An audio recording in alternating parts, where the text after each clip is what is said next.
Garuda Calling, inilah 23 nama yang dirilis John Hartman, Rizky Ridho dicoret, Pascal Struijk siap gantikan, PSSI kebut proses, jadwal sumpah WNI. Ini kabar terbaru soal calon naturalisasi Timnas Indonesia. Jordi Wehrman sampai tak sabar bela Timnas Indonesia.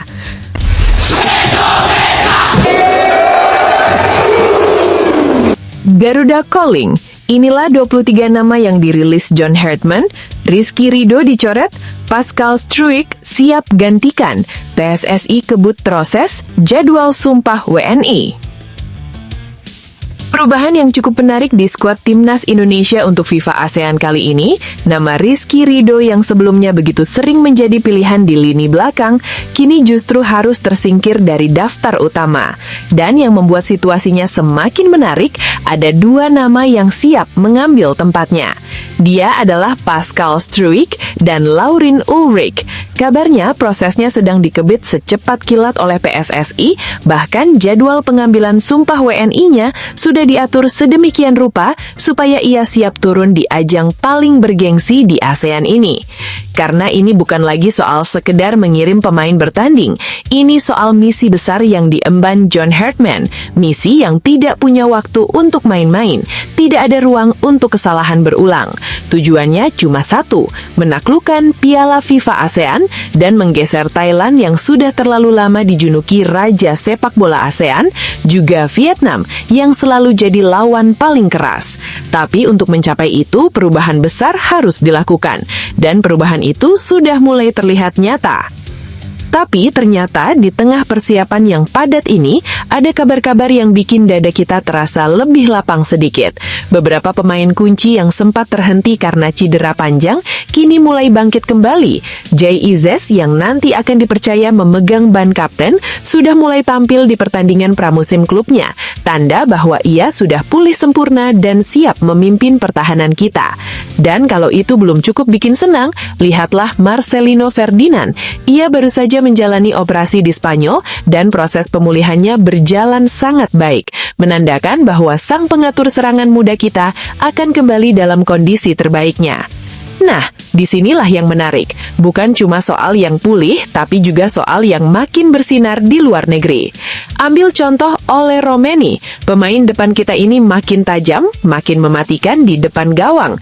Di pramusim bersama klubnya Fortuna Sittard, ia sudah mencetak gol, tanda bahwa ketajamannya sedang di punciknya.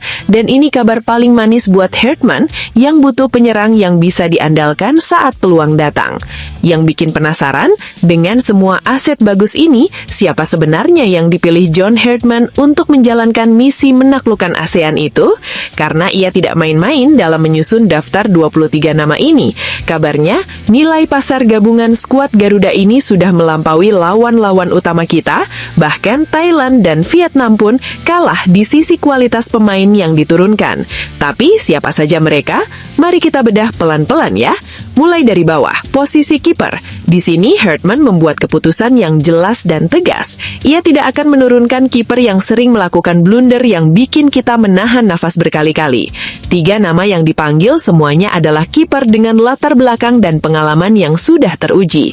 Marten Paes, Emil Audero, dan Cahya Supriyadi. Tiga-tiganya punya kemampuan dan mentalitas yang seharusnya bisa menutup rapat gawang kita dari serangan lawan. Namun ada satu hal yang perlu diperhatikan. Masuk ke lini pertahanan, disinilah berita besar tersembunyi. Di daftar ini ada nama-nama yang sudah kita kenal dan percaya.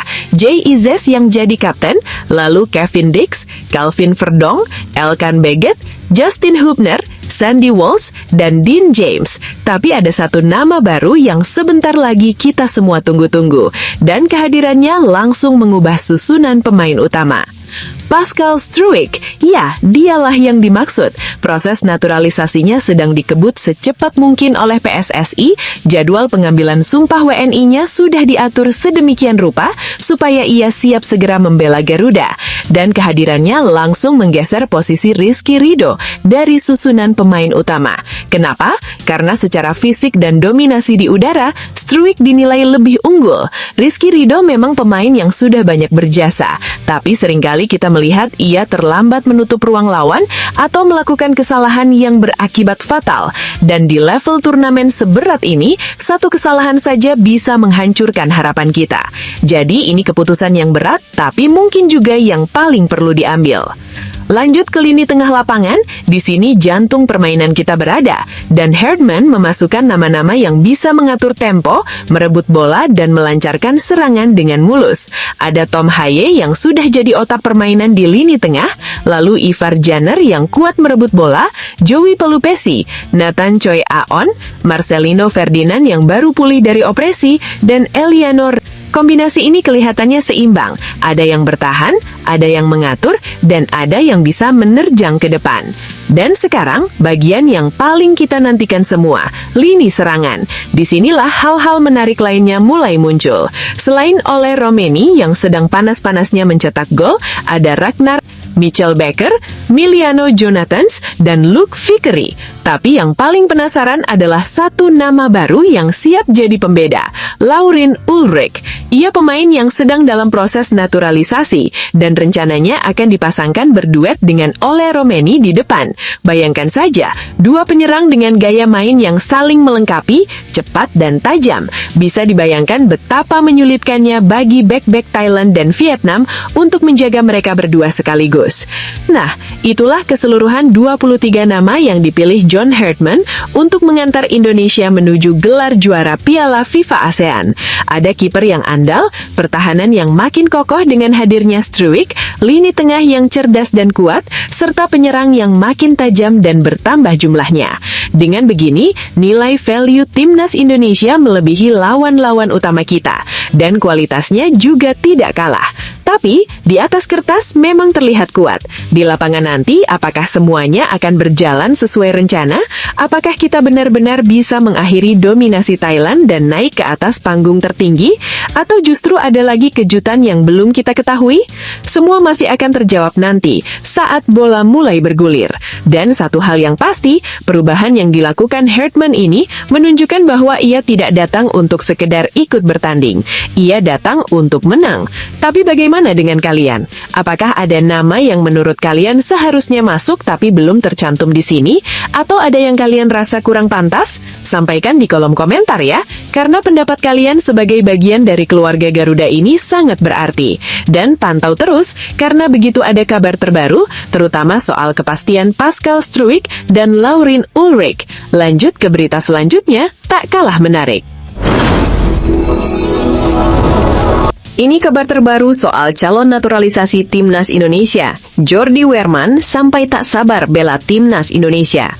Ada satu nama yang terus menjadi perbincangan hangat di kalangan pecinta sepak bola Indonesia belakangan ini. Nama itu adalah Jordi Wehrman. Gelandang 27 tahun yang kini membela Madura United ini tidak hanya menunjukkan kualitas permainannya di lapangan, tetapi juga menunjukkan ketulusan dan keinginan yang luar biasa untuk bisa mengenakan seragam timnas Indonesia secara resmi. Namun di balik antusiasme yang besar itu, ada satu pertanyaan yang terus menghantui para penggemar dan juga dirinya sendiri. Sampai mana sebenarnya proses naturalisasinya berjalan? Dan kapan kita akhirnya bisa melihatnya menjadi bagian dari skuad Garuda secara sah? Pada Kamis 13 Agustus 2026, Jordi Wehrman kembali membuka suara kepada awak media. Kata-katanya sederhana, namun syarat dengan makna dan ketidaksabaran yang terkendali. Saya masih menunggu. Saya harap proses ini berjalan cepat, karena saya pikir saya ada dorongan ekstra untuk timnas. Kalimat ini bukan sekedar pernyataan biasa. Ia adalah cerminan dari hati seorang pemain yang sudah merasa bagian dari keluarga besar sepak bola Indonesia, namun masih terhalang oleh prosedur administratif yang entah kapan akan selesai. Bagi Wehrman, kesempatan membela timnas Indonesia bukan sekedar langkah untuk meningkatkan nama besarnya atau sekedar urusan karir sepak bola. Pemain jebolan Akademi Feyenoord ini melihat sesuatu yang lebih besar dari itu semua. Saya pikir ini juga suatu kehormatan bisa bermain untuk Indonesia, ujarnya dengan tulus. Kata kehormatan itu seringkali diucapkan dengan ringan, tetapi ketika keluar dari mulut seseorang yang telah melalui perjalanan panjang, yang telah memilih Indonesia sebagai tempat untuk mengabdikan bakatnya, menurutnya, kata itu memiliki bobot yang jauh lebih berat. Ia tidak melihat ini sebagai kewajiban, melainkan sebagai kebanggaan yang besar, sebuah kesempatan untuk memberikan yang terbaik bagi negara yang telah menerimanya dengan tangan terbuka. Sambil menunggu kabar pasti mengenai proses yang menentukan masa depannya bersama timnas, Wehrmann tidak berdiam diri atau hanya sekedar menunggu pasif. Ia tetap fokus pada tugasnya bersama Madura United. Ia tahu bahwa menjaga performa dan bekerja keras di setiap latihan serta pertandingan adalah cara terbaik untuk bersiap-siap. Saya melakukan pekerjaan saya melakukan hal-hal yang dapat saya lakukan. Saya mencoba tampil, saya bekerja keras, katanya dengan tegas. Ia menyadari bahwa ada hal-hal yang berada di luar kendalinya saat ini, proses administrasi, keputusan pihak berwenang, tetapi hal yang berada di bawah kendalinya adalah usaha, disiplin, dan kesiapan fisik serta mentalnya. Selebihnya saya harus menunggu, saya harus tetap tenang dan semoga segala sesuatunya datang dengan sendirinya. Kalimat ini menunjukkan kedewasaan mental yang luar biasa. Di tengah ketidakpastian yang bisa membuat siapa saja merasa gelisah, ia memilih untuk tetap tenang, tetap konsisten dan percaya bahwa usaha yang dilakukan dengan tulus pada akhirnya akan membuahkan hasil. Keinginan Wehrmann untuk bersanding dengan lambang Garuda di dadanya sebenarnya sudah terlihat jelas sebelumnya. Pada Sabtu 1 Agustus 2026, ia tampil bersama Indonesia All Stars dalam pertandingan menghadapi Aston Villa di Stadion Utama Gelora Bung Karno. Momen itu menjadi titik yang semakin memperkuat hubungannya dengan Indonesia. Saat itu ia mengenakan atribut dengan lambang merah putih di dadanya. Meskipun belum bisa membela timnas secara resmi, momen itu terasa begitu spesial baginya. Spesial momen bermain di GBK dengan badge merah putih ini, ujarnya dengan penuh haru. Di atas lapangan hijau, di tengah sorak-sorai puluhan ribu penonton, ia merasa semakin dekat dengan Indonesia. Bukan hanya sebagai pemain tamu, tetapi sebagai seseorang yang ingin menjadi bagian dari bangsa ini. Namun perjalanan menuju impian itu tidak selamanya mulus. Di tengah penantiannya terhadap status kewarganegaraan, cobaan lain datang menghampiri. Wehrmann dipastikan akan absen pada awal musim 2026-2027 bersama Madura United setelah mengalami kecelakaan pada bahu kanannya. Ini adalah pukulan yang berat. Di saat ia ingin tampil sebaik mungkin untuk membuktikan bahwa dirinya layak memperkuat timnas, tubuhnya justru memberi batasan. Namun sekali lagi, ia menunjukkan semangat yang tidak pernah padam. Terima kasih semua untuk cintanya. Saya baik-baik saja, akan segera kembali dari cedera. Tidak ada keluhan, tidak ada rasa putus asa, hanya janji untuk bangkit kembali. Kini di tengah dua penantian besar, kesembuhan dari cedera dan penyelesaian proses naturalisasi, mata seluruh penggemar sepak bola Indonesia tertuju padanya. Kita bertanya-tanya, sampai mana sebenarnya proses itu berjalan? Apakah sudah dalam tahap akhir? Apakah ada kendala yang belum diketahui publik? Sayangnya hingga saat ini belum ada pernyataan resmi dari pihak berwenang maupun dari pengurus sepak bola nasional yang memberikan kepastian mengenai tahapan atau jadwal penyelesaian naturalisasi Jordi Wehrmann. Yang ada hanyalah harapan yang sama besarnya antara pemain itu sendiri dan jutaan pendukungnya, bahwa proses ini akan segera berakhir dan ia akhirnya bisa berdiri di lapangan dengan status resmi sebagai warga negara Indonesia dan pemain timnas Indonesia. Perlu dipahami bahwa proses naturalisasi bukanlah hal yang sederhana. Ia melibatkan berbagai tahapan, persyaratan, dan lembaga yang masing-masing memiliki prosedurnya sendiri. Setiap langkah memerlukan ketelitian dan waktu yang tepat. Namun di sisi lain, semangat dan ketulusan yang ditunjukkan oleh Wehrmann seharusnya menjadi dorongan bagi semua pihak yang terlibat untuk mempercepat proses tersebut sebatas yang diizinkan oleh peraturan yang berlaku. Karena di balik berkas-berkas itu, ada seorang pemain yang sudah siap memberikan segalanya untuk Indonesia. Wehrmann telah menunjukkan komitmennya. Ia telah memilih Indonesia. Ia telah menyatakan kehormatan untuk bermain di bawah bendera merah putih. Ia terus berjuang meski harus menunggu, meski harus terluka, meski belum tahu kapan waktunya akan tiba. Dan ketika nanti proses itu selesai, ketika ia akhirnya resmi menjadi WNI dan dipanggil memperkuat timnas, maka perjalanan panjang penantian itu akan menjadi cerita yang berharga. Bahwa kesabaran, ketulusan, dan kerja keras pada akhirnya akan membawa seseorang ke tempat yang ia tuju sejak awal. Sampai saat tiba, kita hanya bisa berharap proses naturalisasi Jordi Wehrmann segera menemui titik terang. Semoga ia segera pulih dari cederanya. Semoga segera kita bisa melihatnya mengenakan seragam timnas Indonesia secara resmi, berlari di atas rumput lapangan, menyanyikan lagu kebangsaan, dan memberikan kemampuan terbaiknya demi nama bangsa dan negara. Kabar terbaru pemain timnas Indonesia di Liga Eropa. Ada kabar membahagiakan dari Ole Romeni dan Justin Hubner dan tantangan berat bagi pemain ini. Ada kabar yang membanggakan, ada pula yang menjadi bahan evaluasi mendesak. Semua ini akan kita bahas dengan jujur, tegas, dan lengkap, sehingga kita bisa memahami kondisi nyata para bintang Garuda di benua biru saat ini. Kita mulai dari kabar paling cerah yang datang dari Eredivisie Belanda. Fortuna Sittard akhirnya meraih kemenangan perdana mereka di musim 2026-2027. Dan dua pemain timnas Indonesia berada di jantung kesuksesan tersebut. Pada pekan kedua Liga di Stadion Fortuna Sittard pada Minggu dini hari, waktu Indonesia, mereka berhasil menaklukkan SC Cambuur dengan skor meyakinkan 3-1. Yang membuat ini istimewa adalah fakta bahwa Ole Romeni dan Justin Hubner sama-sama dipercaya tampil sejak menit pertama. Keduanya menjalankan tugas yang diberikan dengan sangat baik, dan bersama rekan setim lainnya, mereka mengamankan 3 poin penuh di hadapan ribuan pendukung yang hadir. Mari kita lihat peran masing-masing secara rinci. Ole Romeni tampil selama 72 menit di pertandingan ini. Sebagai penyerang, ia memiliki tanggung jawab untuk menciptakan ancaman terus-menerus ke arah gawang lawan. Dan itulah yang ia lakukan. Beberapa kali ia berhasil menembus pertahanan Cambuur, melepaskan tembakan yang mengkhawatirkan kiper lawan. Catatan 2 tembakan tepat sasaran adalah bukti nyata kontribusinya di lapangan. Ia tidak hanya berlari, ia menciptakan bahaya, dan itu adalah hal yang paling diharapkan dari seorang penyerang. Ia bekerja keras sepanjang waktu yang ia miliki, dan menjadi bagian penting dari serangan yang menghasilkan 3 gol malam itu. Sementara itu, Justin Hubner menjalankan tugas yang tidak kalah krusial. Ia bermain penuh selama 90 menit sebagai bek tengah. Di posisi ini, kesalahan sekecil apapun bisa berakibat fatal. Dan malam itu ia tampil sangat solid. Ia memimpin lini pertahanan, memotong serangan lawan, dan berdiri tegak saat Cambuur berusaha menekan. Salah satu aksinya bahkan menjadi sorotan utama pertandingan itu. Saat bola meluncur ke arah gawangnya dari umpan silang, Hubner melompat, melakukan sapuan dengan sundulan sambil terbang untuk membersihkan bahaya. Itu bukan sekedar pertahanan biasa.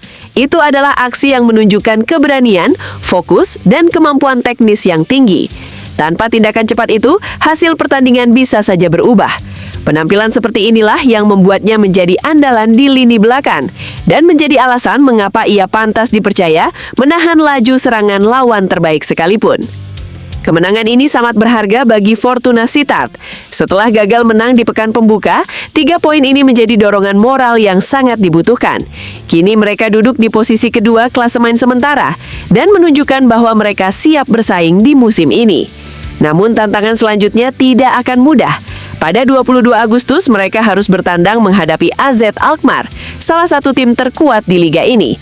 Ini akan menjadi ujian sesungguhnya bagi Hubner, Romeni, dan seluruh tim. Apakah mereka bisa mempertahankan performa ini di tanah lawan? Kita akan melihat. Tetapi yang jelas, mereka sudah membuktikan bahwa mereka mampu tampil di level tertinggi ketika mereka bermain dengan sepenuh hati. Beralih ke kabar yang kurang menggembirakan, perhatian kita tertuju pada Nathan Chua Eon. Ia juga tampil sebagai starter di laga yang sama, namun hasilnya sangat berbeda. Willem II harus menelan kekalahan telak 4-1 dari NEC Nijmegen.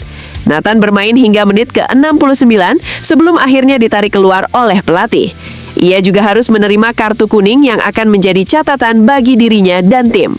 Namun yang paling menjadi sorotan tajam adalah fakta bahwa salah satu gol yang masuk ke gawang Willem II lahir setelah Nathan gagal mengantisipasi bola atas di lini pertahanan. Ini adalah kesalahan yang tidak diharapkan dari seorang pemain yang sudah berpengalaman.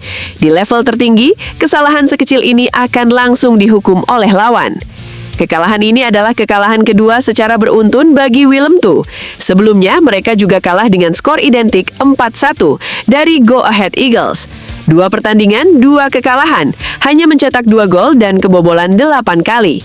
Hasil ini membuat mereka terpuruk di posisi paling bawah klasemen sementara. Situasi ini sangat sulit dan tekanan pasti mulai menumpuk. Nathan adalah pemain yang memiliki kualitas, dan ia tahu bahwa penampilannya belum mencapai standar yang ia miliki. Kini ia harus bangkit dari keterpurukan ini. Tidak ada waktu untuk meratapi kesalahan. Mereka akan menghadapi SC Heerenveen pada 30 Agustus, dan itu adalah kesempatan pertama untuk memulai perubahan. Apakah Nathan bisa bangkit dan menunjukkan kualitas aslinya? Semangat dan kerja keraslah yang akan menjawabnya, bukan kata-kata. Dari laga-laga persahabatan sebelum musim resmi dimulai, ada kabar baik lainnya. Kevin Dix tampil penuh 90 menit bersama Borussia Mönchengladbach saat menghadapi Aston Villa. Ia tidak hanya bermain, ia juga dipercaya mengenakan ban kapten pada babak kedua setelah kapten utama ditarik keluar. Ini adalah tanda kepercayaan yang luar biasa dari pelatih dan rekan setimnya. Dan ia membalas kepercayaan itu dengan tampilan yang membantu tim meraih kemenangan 2-1. Menjadi kapten tim di Liga Top Eropa adalah kehormatan besar dan juga tanggung jawab berat. Ini menunjukkan bahwa ia tidak hanya dihargai karena kemampuannya di lapangan, tetapi juga karena kepemimpinannya dan sikapnya di luar lapangan. Sementara itu, Calvin Verdong juga mulai beradaptasi dengan klub barunya, Lille SC. Dalam laga persahabatan melawan Everton, ia masuk pada menit ke-76 dan kehadirannya ikut membantu tim meraih hasil imbang 1-1 setelah Lille mencetak gol penyama kedudukan. Ini adalah awal yang baik. Ia masih membutuhkan waktu untuk menyesuaikan diri dengan gaya bermain rekan setimnya. Tetapi mendapatkan menit bermain adalah langkah pertama yang penting. Liga A adalah liga yang sangat kompetitif dan perjuangan sesungguhnya akan dimulai pada 23 Agustus saat mereka menghadapi Angers SC. Verdong memiliki kesempatan untuk membuktikan bahwa ia layak menjadi pilihan utama di tim yang ambisius ini. Semua penampilan ini, baik yang membanggakan maupun yang penuh tantangan, adalah gambaran nyata perjuangan para pemain timnas Indonesia di Eropa. Tidak ada yang mudah. Setiap minggu mereka harus melawan pemain terbaik dunia di stadion yang penuh tekanan dengan harapan jutaan orang di belakang mereka. Ada hari di mana segalanya berjalan sempurna, ada hari di mana segalanya terasa berat. Namun itulah prosesnya. Performa mereka di level klub adalah hal yang paling utama saat ini. Pelatih timnas Indonesia tentu sedang memperhatikan setiap detik penampilan mereka.